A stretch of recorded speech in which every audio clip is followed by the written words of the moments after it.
Bonjour, je suis Dominique Ajus. On se retrouve dans cette vidéo pour parler un petit peu plus en détail du livre qui vient de sortir, La lumière de studio pour le portrait, qui est un livre que j'ai fait pour aider les personnes qui veulent se mettre au portrait ou les personnes qui sont déjà portraitistes à aller un petit peu plus loin et à essayer de comprendre un petit peu comment fonctionne l'éclairage de portrait. On va voir un petit peu ça en détail à l'intérieur du bouquin tout de suite. On va regarder un petit peu comment est constitué ce livre. Donc déjà, comme vous pouvez le voir, c'est un pavé. On a 374 pages, 194 modélisations d'éclairage. Ensuite, on a le sommaire où on voit donc le détail de tout ce qui va y avoir dans le livre, avec un avant-propos, comment utiliser les fiches, le matériel qui sera utilisé dans les schémas d'éclairage qui vous seront proposés, le chapitre 1, avec les bases, le nom des sources de lumière, comment les utiliser, les notions importantes, et puis bien sûr on va parler un petit peu de la loi du carré inverse de la distance, où on va avoir quelques schémas qui vont nous montrer comment ça fonctionne, et puis le chapitre 2 qui est quand même le plus gros morceau de ce livre-là, qui sont les 4 schémas d'éclairage de base, le Rembrandt, le Loop, le Split et le Paramount, tout ça décliné avec plusieurs modeleurs, quelques schémas complémentaires, et puis en chapitre 3, quelques exemples, et puis les remerciements. On va voir ça un petit peu plus en détail, l'avant-propos, je vous en ai parlé, comment utiliser les fiches, où là on voit le détail des fiches et comment les lire, avec un côté gauche avec le nom du schéma d'éclairage, le matériel utilisé, etc. Et à droite, donc les modélisations en 3D du studio. On va voir ça en détail tout à l'heure. Les principaux modeleurs qui sont utilisés tout au long du livre. Et puis enfin, voilà, les bases, partie 1, où on va parler du nom des principales sources de lumière, comment est-ce qu'on les ajuste et comment est-ce qu'on les règle les unes par rapport aux autres. On va parler de la key light, qui est la lumière qui fait donc l'éclairage principal, l'exposition principale sur votre sujet, la fill light, la kick light. On va parler de la position du réflecteur, la distance du réflecteur, quelques notions importantes aussi, la lumière dure, la lumière douce, quelques exemples de rendu de certains modeleurs qui vont être également utilisés. On va parler des catch lights, on va parler du placement du sujet, on va parler également de la gestion des ombres sur le fond,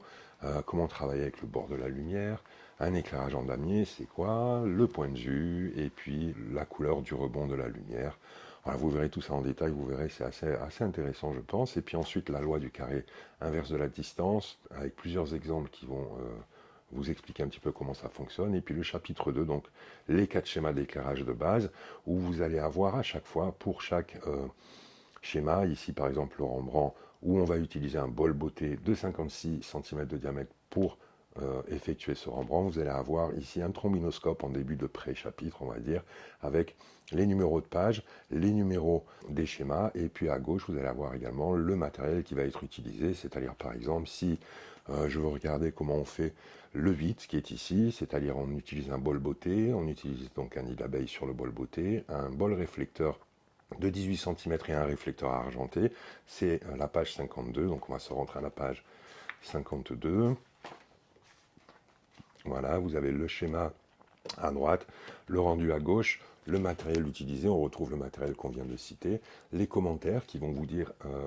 à quoi servent et surtout quel type de rendu vous allez avoir avec ce type de matériel-là, le résultat qui est un résumé du résultat général qu'on a sur l'image, et puis à droite une vue en plan donc du studio avec l'implantation des lumières, du réflecteur,